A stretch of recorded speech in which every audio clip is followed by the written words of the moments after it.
Monsieur Philippe Boissat, vous êtes le secrétaire général fondateur de l'Institut 3i3S. Pourriez nous dire quelles ont été les motivations pour lancer l'Institut 3i3S? Alors, les motivations de départ, il y en a à peu près deux majeures.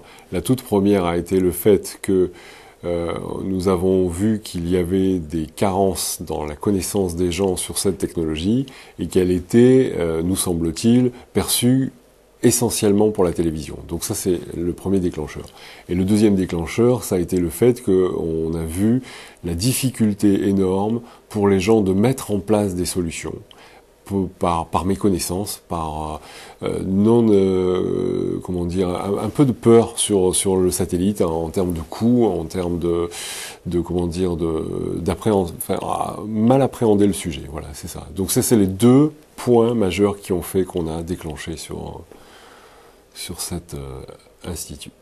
Vous voulez donc nous rappeler quels sont les objectifs de l'Institut aujourd'hui ? Alors les objectifs de l'Institut sont relativement clairs. Nous les avons mis sous trois axes. Le premier est de créer un lobbying dans le monde du spatial, puisque pour être cohérent par rapport à ce que je viens de vous dire, comme les gens ne conversent pas suffisamment sur cette thématique, on a pensé que brasser les gens qui venaient de milieux différents pouvait permettre à terme d'arriver à l'application. Donc on a mis en place un network qui permet de prendre en compte trois catégories de gens. Des gens qui fabriquent, qui mettent en œuvre cette technologie, des gens qui utilisent cette technologie, et enfin des gens qui sont des promoteurs de cette technologie. Donc vous allez les retrouver sous notre site, sous trois noms et dénominations différentes. Des gens qui sont donc les membres Soleil, donc qui sont les personnes qui vont faire la promotion de ces technologies, les membres dits Jupiter qui vont mettre en œuvre ces applications, et les membres Pluton qui les utilisent. Voilà à peu près le premier des axes. Le deuxième des axes, c'est de mettre en ligne des applications. Donc notre ambition est de mettre une bibliothèque en place où vous allez retrouver des applications concrètes qui ont été faites, que ce soit pour les pompiers, pour les œuvres humanitaires, pour de la télémédecine, pour de l'éducation. Et là, vous pourrez essayer de voir si ces modèles-là vous conviennent. Donc ça sera une façon de vulgariser ces applications. Et le dernier des points, c'est que on souhaite vraiment concrétiser avec nos membres et nos sponsors des actions sur une thématique qui nous tient à cœur, qui est la partie humanitaire et sociale.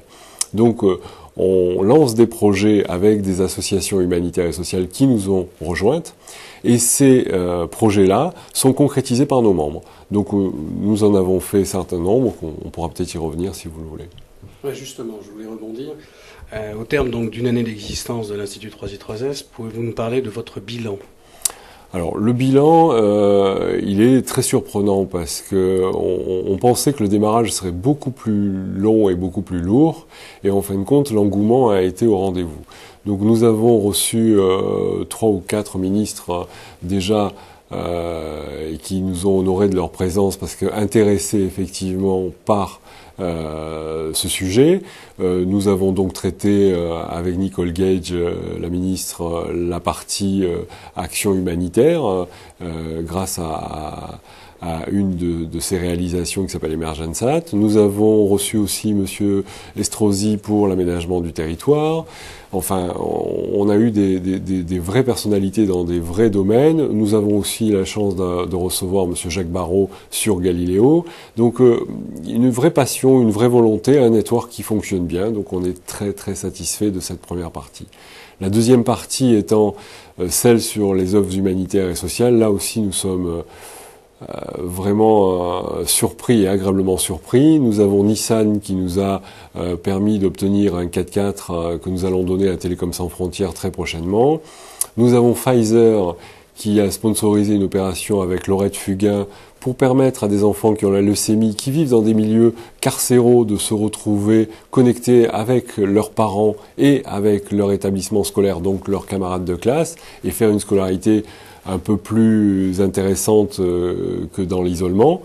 Nous avons aussi, avec Enfants à l'hôpital, permis d'équiper un explorateur qui a été missionné par Enfants à l'hôpital, et nous avons encore plein d'autres actions qui sont en train d'arriver. Donc ça, c'est vraiment le moteur et la motivation qui nous plaît beaucoup. Et donc ça, on est très fiers de ça. Dernière question, vous attendez quoi pour l'avenir de 3i3S et des actions que vous entendez mener? Ce qu'on attend, c'est qu'effectivement la place du satellite soit pas marginalisée dans les applications pour simplement la télévision, que l'on commence à prendre en compte qu'on peut utiliser le satellite dans d'autres domaines, notamment la médecine, notamment l'éducation, notamment la sécurité. Il y a énormément de thématiques qui peuvent être prises en compte. Et ça, on pense que c'est vraiment quelque chose qui nous permettrait de dire qu'on a mené à terme notre mission, sachant qu'aussi, on pense qu'il y a de plus en plus le moyen de banaliser cet outil. Ça sert à rien d'avoir un outil aussi performant si on le banalise pas, et enlever les idées reçues du fait qu'il est excessivement cher, inaccessible. Les gens n'ont pas de problématique de mettre une parabole pour recevoir la télé, donc il ne doit pas y avoir de problématique pour avoir une application qui peut à la fois sauver des vies, rapprocher les gens et aller dans le confort.